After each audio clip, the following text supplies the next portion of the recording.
राधे राधे दोस्तों, कैसे हैं आप सब। दोस्तों आज हम बात करेंगे एक ट्रेन के बारे में जिसके अंदर 1300 तक जो है वेटिंग चली जाती है। तो जैसा आप अपने सामने देख सकते हैं, यहाँ पे एक अमृत भारत एक्सप्रेस ट्रेन का फोटो है। तो एक्चुअली हुआ ये है कि रिसेंटली एक ट्रेन को लॉन्च किया गया है। आपने हो सकता है देखा भी हो इनाग्रेशंस वगैरह उसके। तो अयोध्या से एलटीटी के बीच में एक ट्रेन को लॉन्च किया गया है। मैं सबसे पहले आपको ट्रेन की जानकारी थोड़ी सी दे देता हूँ। ये आप देख सकते हैं, ये एलटीटी से लेकर के अयोध्या के बीच वाला स्केड्यूल है ट्रेन। तो यहाँ पे ट्रेन का नंबर है 22,111 और ट्रेन सुबह 7:55 पे आपके जो है एलटीटी से छूटेगी मुंबई लोकमान्य तिलक टर्मिनल्स। वहाँ से छूटने के बाद आप देख सकते हैं कि ट्रेन कल्याण, नासिक रोड, जलगांव, भुसावल, इटारसी, जबलपुर, सतना, प्रयागराज वगैरह होते हुए अगले दिन सुबह 10:15 पे अयोध्या पहुंच जाएगी। तो ये इस ट्रेन का पूरा हिसाब किताब है। अब इस ट्रेन के साथ प्रॉब्लम दोस्तों हुई क्या है। प्रॉब्लम ये हुई है कि आप यहाँ देख सकते हैं कि एक पैसेंजर का यहाँ पे मैंने पीएनआर दे रखा है जो कि 5 मई का है। मतलब आज वो पैसेंजर जो है ट्रैवल कर चुके हैं। चार्ट यहाँ पे प्रिपेयर हो चुका है और यहाँ पे उन्होंने जो टिकट ख़रीदा है वो है 1341 वेटिंग। तो एक ट्रेन के अंदर जिसमें नंबर ऑफ़ सीट्स इतनी ही नहीं है, उसकी ट्रेन की वेटिंग इतनी कैसे जा सकती है। ठीक है, नंबर ऑफ़ सीट्स के लेकर भी चर्चा करता हूँ। ज़रा आप यहाँ देखिए, टोटल नंबर ऑफ़ सीट्स की अगर मैं आपसे बात करूँ, मैंने यहाँ पे थोड़ी सी कैलकुलेशन पहले ही करके रखी हुई है जस्ट कि हम जल्दी बात कर सकें। 8 इस ट्रेन में स्लीपर डब्बे लगते हैं, उसमें 72 सीटें होती है, टोटल 576 सीटें बन जाती हैं। आप रेलवे का कंटेंट बहुत टाइम से फॉलो करते आ रहे हो, आपको एक चीज़ पता है कि कभी भी टोटल नंबर ऑफ़ सीट्स एक साथ जो है एआरपी पे नहीं खुलती हैं। यहाँ पे कुछ सीटों को तत्काल के लिए अलग करके रखा जाता है, कुछ अलग अलग कोटा होते हैं, लेडीज़ कोटा, स्पोर्ट्स कोटा, अलग अलग टाइप के कोटाज होते हैं और कुछ इमरजेंसी कोटाज होते हैं जिसको एचओ बोलते हैं, जो कि अलग जो है करके रखे जाते हैं। तो मोटी मोटी बात ये होती है कि अगर हम एक 576 सीट्स के ब्रेकअप को समझें, मतलब इसमें से लगभग हाफ सीट्स जो लगभग आ जाता है 288 के समथिंग, इतनी तो जनरल कोटे में ओपन हो जाएंगी। ठीक है, जनरल कोटे में ओपन हो जाएगी, मतलब कि एआरपी पे जो 60 डेज़ का एआरपी होता है उस पर आपको जो है देखने को मिलेगी। और बची हुई जो 288 सीट्स होती हैं वो सारी इन सब के अंदर डिवाइड हो जाएगी, जिसमें कि लगभग 40% के आसपास आपका जो तत्काल में चला जाएगा, फिर अलग अलग जो है कोटास में बढ़ जाता है। ऐसे करके थोड़ा सा हिसाब किताब रहता है। अब आप सोच के देखो, जब अवेलेबल ही 288 है, तो सिस्टम से ऐसी क्या गलती हो गई, सिस्टम से ऐसी कैसे ये इतनी बड़ी एरर हो गई कि उसने 1341 तक वेटिंग जो है बांट दी। ठीक है, अब एक चीज़ समझ के देखते हैं, मैं आपको ना थोड़ा समझाता हूँ। मुझे थोड़ा टाइम लगेगा, मैं इसको एक बार मिटा देता हूँ सारा। टोटल हम पे 576 सीट्स अवेलेबल हैं। ठीक है, उसके मैंने 2 टुकड़े कर लिए, 288, 288। ये जो 288 है ये जनरल कोटे में अवेलेबल है। ठीक है, हम ये मान के चल रहे हैं कि ये सोल्ड आउट हो गई, मतलब ये सारी की सारी बिक गई। जो बची हुई 288 सीट्स हैं ये कुछ तत्काल के लिए हैं, कुछ कोटास के लिए हैं, अलग अलग ये बटा हुआ है। अभी मैं एक बहुत ही अजीब वियर्ड चीज़ प्रिज्यूम करके चल रहा हूँ, बहुत ही वियर्ड चीज़, वो ये कि इसमें से कुछ भी नहीं बिका। Although it's not practical at all, but मैं मान के चल रहा हूँ कि इसमें से कुछ भी नहीं बिका। तो हुआ ये कि जब ये 288 सीट सोल्ड आउट हो गई, इसके आगे क्या स्टार्ट होगा, इसके आगे स्टार्ट होगा वेटिंग 1, 2, 3, 4, 5, 6, इस तरह से लाइन लगनी स्टार्ट होगी, जो कि चलते चलते लाइन कहाँ तक चली गई, 1341 तक चली गई। समझे। अब जब सीटें कन्फर्म होंगी, चार्ट प्रिपरेशन के टाइम सीटें कन्फर्म होंगी, तो वो कैसे होती है, सिस्टम ये चेक करता है कि जो मेरे पास यहाँ सीटें मैंने फालतू में बांटी थी उसमें से कितनी बची हैं। हम प्रिज्यूम करके चल रहे हैं कि सारी की सारी बची हैं। तो अगर सिस्टम ये प्रिज्यूम करेगा तो वो कहाँ तक कंफर्म करेगा, खुद दिमाग लगाओ। वो सिस्टम बस 288 तक कंफर्म करेगा, उसके आगे वो कंफर्म नहीं करेगा।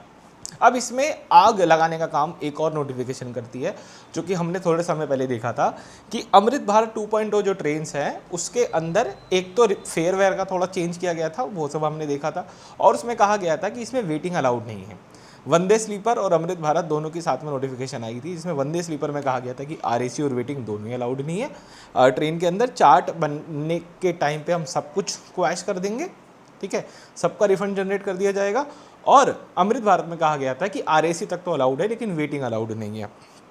तो जो ये जो 1341 टोटल आपने, अभी मैं 1341 मान के चल रहा हूँ क्योंकि मेरे पे प्रूफ सिर्फ 1341 का है, तो आपने जो 1341 सीटें बेची इसमें से आप सीट एलोकेशन सिर्फ इतने लोगों को करी आपने। तो यहाँ पे ये जो 1341 में से 288 हम लेस कर देंगे तो बचते हैं 1053। 1053 आर द पैसेंजर्स जिनकी सीटें कंफर्म नहीं हुई। आप इनकी सीटें कैंसिल कर दोगे, इनके अकाउंट में रिफंड भेज दोगे और कहोगे दिक्कत क्या है, फिर परेशानी क्या है। परेशानी मेरी क्या है, आओ ना।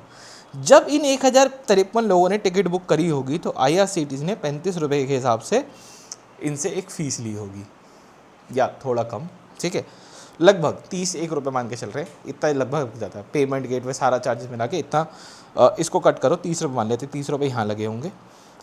प्लस आपको पता है कि जब रेलवे टिकट आपकी कंफर्म नहीं हुई और उसको एंड करता है तो भी वो आपसे कैंसिलेशन चार्ज लेता है, करेक्ट।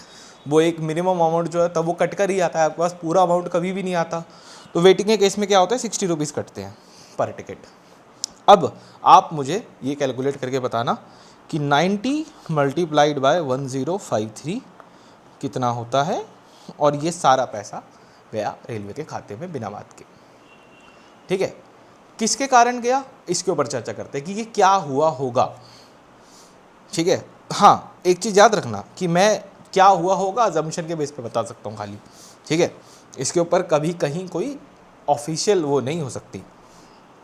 जब भी कोई न्यू ट्रेन इनॉग्रेट होती है तो आपने देखा है कि उसका एक लेटर आता है, उस लेटर के अंदर जो डिटेल्स होती हैं वो डिटेल मैं आप लोगों से शेयर करता हूँ, सब कुछ होता है। मतलब होता ये है कि आप उसकी जो टिकट है बुक कर पाओ, इसके लिए उसके डेटा को क्रिस में फीड करना होता है, centre for railway information system.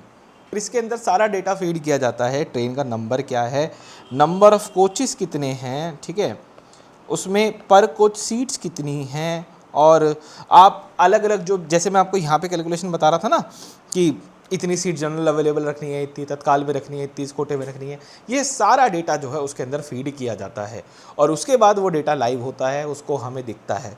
तो व्हाट आई थिंक सो, किसी से गलती हुई है, किसी से गलती हुई है, और उसने क्या करा है कि वेटिंग के ऊपर एक काइंड ऑफ, अगर आप शेयर मार्केट वगैरह में थोड़ा बहुत इन्वॉल्व हो तो आपको एक वर्ड पता होगा, स्टॉप लॉस, ठीक है। उसमें एक स्टॉप लॉस होता है जो कि हमारे लॉस को एक पॉइंट पे स्टॉप कर देता है।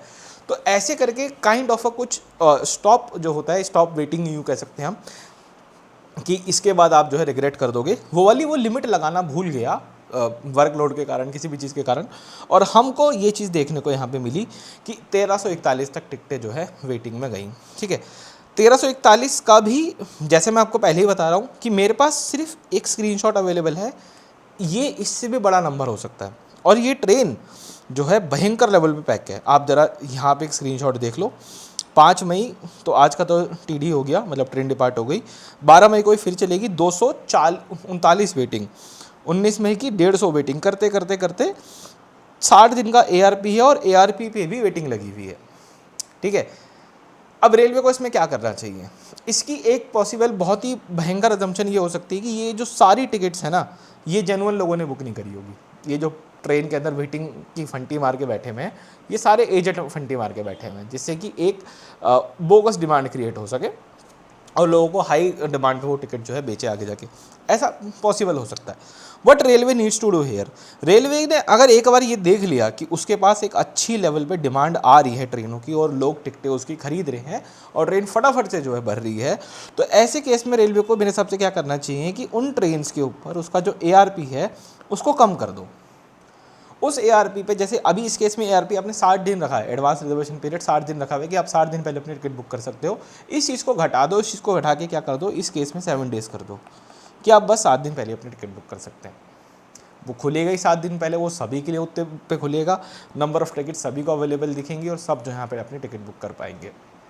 क्योंकि रेलवे ARP को इतना बड़ा क्यों रखता है, रेलवे ARP को इतना बड़ा इसलिए रखता है क्योंकि उसको कंटेंजेंसी होती है, उसको ऐसा लगता है कि मेरी सारी सीटें नहीं बिकी तो क्या होगा, मेरी तो ट्रेन लॉस में जाएगी तो बड़ी दिक्कत होगी, है ना।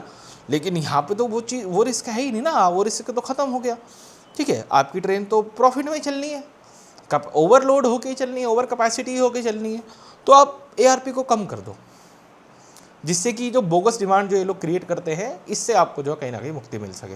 ठीक है, मेरी तरफ से मैं इस वीडियो में दोस्तों इतना रखना चाहूँगा। आप लोग बताइएगा कि आपको ये वीडियो कैसी लगी, क्या आप इसमें और ऐड कर सकते हैं। इस वीडियो में इतना ही। राधे राधे।